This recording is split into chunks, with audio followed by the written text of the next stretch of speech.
Good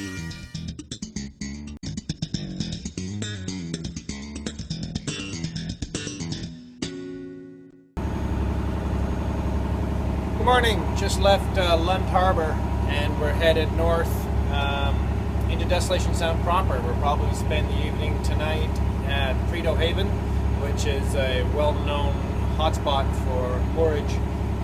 Although it being getting on to the middle of September, hopefully there'll be some room in there. But we'll see. There's lots of options up there.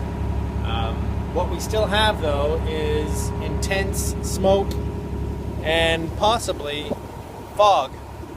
I hope it's fog because it's low enough down that I don't want to be breathing it if it's smoke. Anyway, the end result, of course, is that there's not much view.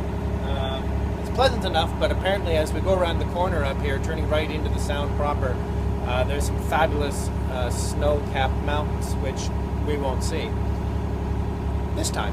Anyway, cheers, we're enjoying ourselves. Hi, so we've come around the corner into Desolation Sound proper, and right ahead of us there should be glacier-capped mountains, you know, right there somewhere. So it would look a little bit like this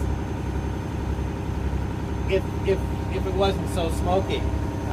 Okay, that was a bit of a fake, but still beautiful place. We're going to take a little detour and not go straight to Prito Haven. I'm looking at the chart here.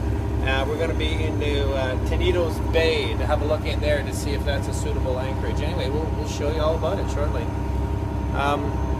Blow this smoke away, will you? Alright, we're coming through in behind Otter Island, a tiny little pass. I'll show it to you.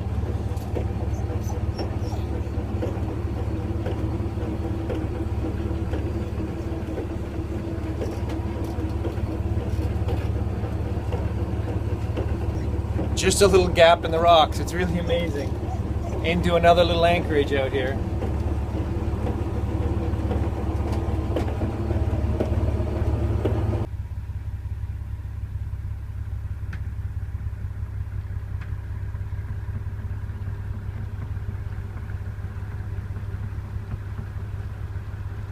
Good evening. Anchored at the head of Melanie Cove in Prito Haven. When we first came in, we were the third boat, and we've only had another 3 or 4 come in since we got here. We're right in the shallows at the end. One of the advantages of being a powerboat, as I've often said, is that we only draw a few feet versus the sailboats. It's an amazing spot. It smells beautiful in here. It's just coming up on high tide. I don't know if you can see at the head of the cove there, the mountains up beyond. Smoke is cleared just enough that we can start to see some of these mountains. Really amazing. Anyway, we're set for a good night tonight. The only thing that's annoying me is that the windlass has packed it in again. We were able to lower the anchor, but as we were adjusting for the snubber, it wouldn't go again. So, take that apart tomorrow and have some contact cleaner, and hopefully we'll fix that up. Other than that, everything's going pretty well. Alright, good night. Oh, good morning. It's mid-morning on Prito Haven, and we've had a great night. It's absolutely flat calm in here. It was a really nice night. Rained a lot of the night, which is good. Hopefully it's pulled some of the smoke out of the sky. We were going to leave here early because there's some bad weather coming, not today but tomorrow. We wanted to get into another really great sheltered spot, which we were thinking would be Roscoe Bay. So we had to get out early because to get into the deep part of Roscoe Bay, you have to do it high tide, which we were at an hour or 2 ago. But the windlass wouldn't work. You knew I was wondering if it was going to work. So we've spent the morning crawling around in the engine bay and in the chain locker, tracing down every little bit of wiring and possible voltage drop because I was only getting 6.5 volts under load. And I finally traced it to this bolt, which is a mounting bolt, but it's used as the ground. And basically I was able to remove the bolt at the bottom, take the cover off, take this bolt up, clean it up underneath, and Bob's your uncle. We have windlassing. Add to that, cleaning up the brushes with some contact cleaner, some proper contact cleaner finally. And I think we will be windlassing happily away. So I'm going to clean up, tidy up and see if we can catch that tide into Roscoe Bay. Cheers.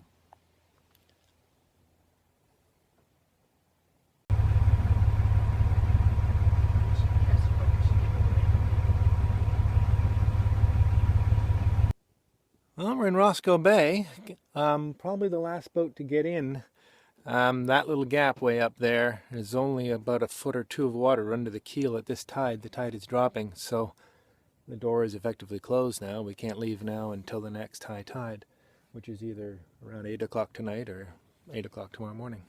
Anyway, up at the head of the cove here, we're about the second to last boat in, and there aren't that many boats in here today, so no one's stern tying, which is convenient. There's also no wind, so basically we just put the anchor down and that's it. So the windlass is working great, but on the way over here I started to smell burning rubber, and well, that means fan belt, doesn't it? Well, look at this beast in here. This is the Perkins 6-cylinder 6354 horizontal version. You'll notice it's tilted down. For those of you who are familiar with the old Chrysler Slant 6, same sort of idea. Anyway, the belt that is slipping is sort of good news and sort of bad news. There's a whack of belts on here. The original Alternator, this monster, which I can't even confirm is doing anything because I haven't put an ammeter on it, has twin belts and they're in pretty good shape. The engine water pump up in there, I don't know if you can see it, its belt is in pretty good shape. The culprit is this new alternator that someone's put on, which is super loose and super stretchy. That belt's in bad shape. It's been damaged by heat. The problem is to get that belt off, these two got to come off, and that one's got to come off, and that will be a nightmare because it's the water pump, and I don't even know where the idler is, somewhere underneath. So I'm not really looking forward to this at all. I'm going to tighten this belt and see if that will nurse it into life, if it'll stop slipping. Because of course a fan belt only really suffers when it slips, which creates heat, friction. So if you can tighten it enough that it doesn't slip, it should survive. The problem is as you tighten it, if it does slip, it burns harder, and you know. At the head of Roscoe Bay, going to take a short hike, just about 3-4 minutes across to Black Lake, which is supposed to be a spectacular lake, just basically, which is the extension of the same body of water that Roscoe Bay is. It's been a great afternoon here. The sun is out now. Blue sky for the first time in days. The smoke is gone. So the balance of our cruising should be pretty good. Unfortunately, there's big wind coming tomorrow, so we're going to spend an extra day in here and sit that out. Not a bad place to be. Cheers. Let's go see this lake.